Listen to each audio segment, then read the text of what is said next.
교장의 거꾸로 과학교실 시작합니다. 오늘의 배움 주제는 다음과 같습니다. 자, 오늘은 먼저 지시학에 대한 내용을 한번 살펴보고 갈게요.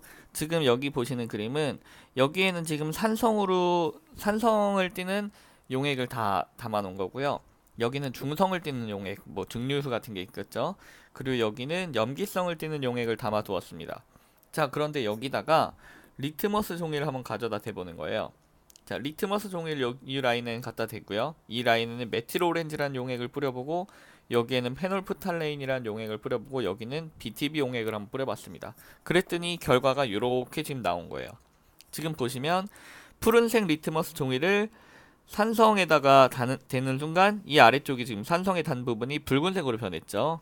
그죠? 중성에서는 어차피 아무런 변화가 없어서 두질 않았고요. 그리고 염기성 같은 경우는 이 붉은색 리트머스 종이를 이 염기성 물질에 대니까 지금 붉은색 부분이 푸른색으로 이렇게 변해 있죠. 자, 이렇게 해서 산성과 염기성을 찾아낼 수가 있다라는 겁니다.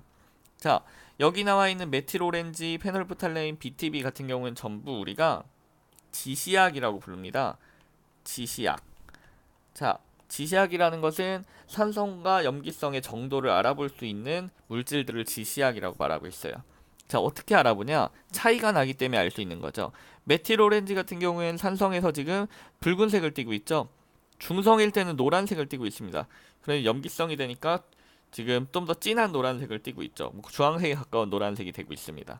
자, 메틸오렌지를 통해서 그럼 메틸오렌지를 뿌려봤더니 빨간색이 나오더라. 그럼 이것은 무슨 성질을 띠고 있는 용액일까요? 그렇죠. 산성이겠죠. 이런 식으로 알아낼 수 있다. 그래서 지시약이라고 부르고 있습니다. 자, 다음 페놀프탈레인이라는 용액이 있는데요. 이것은 산성이나 중성에서는 모두 무색을 띱니다. 색깔이 없어요. 그런데 염기성에 닿는 순간 붉은색으로 변하게 되죠. 자, 그럼 페놀프탈레인을 떨어뜨렸을 때 붉어진다. 그럼 무슨 용액이다? 염기성 용액이다. 이걸 알아낼 수 있다라는 겁니다. 자, 반면에 이 BTB 용액이 이제 제일 많이 쓰이는데요. 그 산성일 때는 BTB 용액을 뿌리면 노란색이 나옵니다. 자, 그런데 중성일 때는 초록색이 나와요.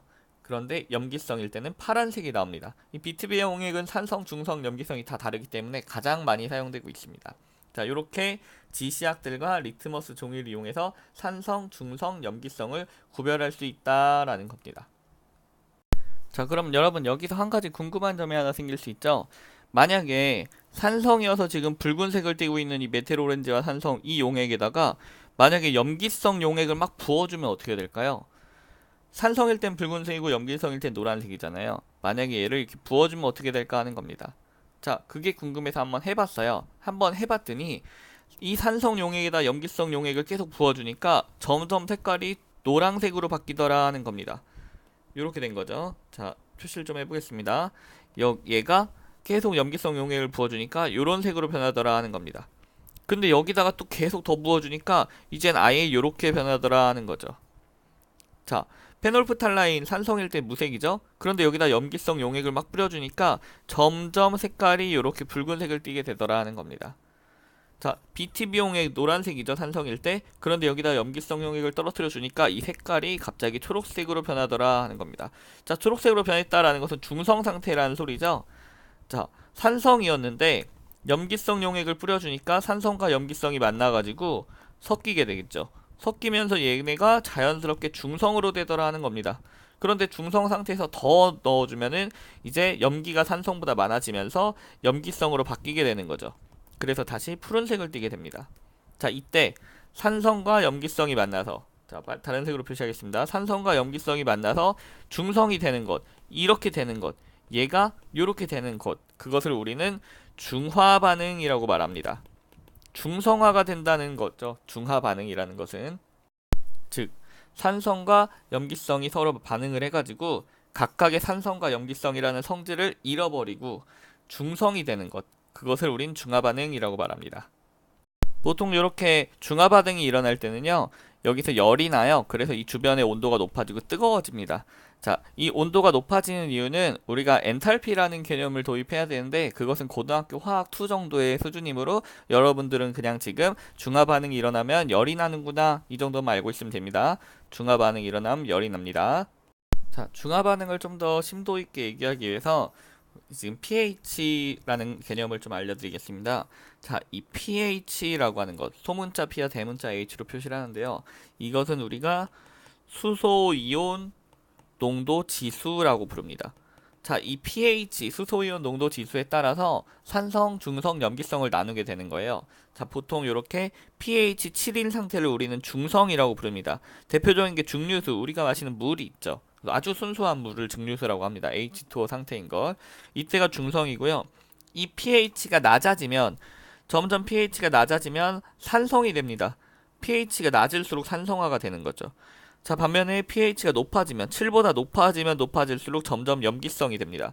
즉, pH가 높으면 높을수록 강염기, pH가 낮으면 낮을수록 강산이 되는 것이죠.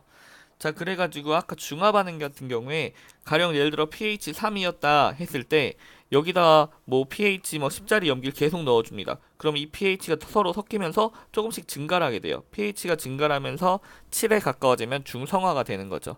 근데 여기서 염기를 더 넣어주면 pH가 더 증가하면서 뭐 가령 10까지 갔다 그럼 이제 염기가 되는 거죠. 그렇게 바뀌는 겁니다. 이게 중화 반응입니다. 자, 중화 반응에 대해서 조금만 더 살펴볼게요. 지금 보면 이 그림을 보시면은 여기에는 수산화나트륨이 들어 있습니다. 수산화나트륨은 대표적인 염기성 물질이죠. 즉, 이 물질은 염기를 띠고 있죠. 그런데 여기다가 스포이드를 이용해서 염산을 조금씩 떨어뜨려 주는 거예요. 자, 지금은 염기성 상태죠. 여기다 스포이드를 통해서 염산을 조금 떨어뜨려 줍니다. 자, 그렇다면 어떻게 변하느냐? 자, 염산을 떨어뜨려 주고 났더니 여기 염산에 있던 H 플러스와 Cl 마이너스가 합류를 하게 되죠. 그러면서 H 플러스와 OH 마이너스 하나가 서로 합쳐집니다. 합쳐져서 H2O가 됐어요. 자, 그러면서 Cl은 합쳐지는 게 없이 따로 반응하지 않고 여기 그대로 존재를 하게 되죠. 하지만 아직도 이 물질 속에는 OH 마이너스가 존재하고 있죠. 자, 수산화이온이 존재를 하면은 무슨 성질을 띠죠? 네, 염기성을 띠게 되죠. 그래서 아직까지 염기성입니다. 그런데 이번엔 여기다가 염산을 조금 더 넣어줄 거예요. 염산을 조금 더 넣어줬더니 이번에는 H2O가 2개가 생겼습니다. 그러면서 Cl-가 2개가 생겼죠. 그러면서 Na 플러스만 남아있고요. 수산화이온이나 수소이온은 보이지 않습니다. 이 상태는 지금 중성 상태인 거죠. 자, 그런데 여기다가 얘네를 또 넣어주는 거예요. 자, 또 넣어주면 Cl-가 하나 증가하고 H 플러스가 하나 증가하겠죠? 그렇게 된 그림이 바로 이겁니다. H2O 2개, Cl- 3개, Na 플러스 2개, 그리고 여기에 추가로 H 플러스가 생겨있죠? 자, H 플러스 수소이온이 존재하고 있다. 이 물질은 뭐겠습니까? 네, 그렇습니다. 산성입니다. 즉, 염기성에서 점점 중성화가 돼서 산성까지 변하는 과정, 요런 과정을 통해서 변한다라는 겁니다. 중화 반응이 왜 일어나는지 이제 아시겠죠? 왜 중성이 되느냐? 이 수소이온과 이 수산화이온이 만나면서 물을 만들면서 중성이 돼버리는 거죠. 이때 물을 만들면서 열이 발생하면서 온도가 높아지는 것입니다. 그것이 중화 반응입니다. 자, 방금 배운 요 과정을 한번 정리를 해보면요. 결국에 중화 반응이라는 것은 수소이온과 그리고 수산화이온이 결합하면서 물을 만들어내니까 물 속에 수소이온도 수산화이온도 존재하지 않게 돼서 중성화가 된다. 그래서 중화 반응이다 라고 말을 했습니다. 방금 염산과 수산화나트륨의 반응 같은 경우는 이제 이온 화학식을 써보면 이렇게 되겠죠.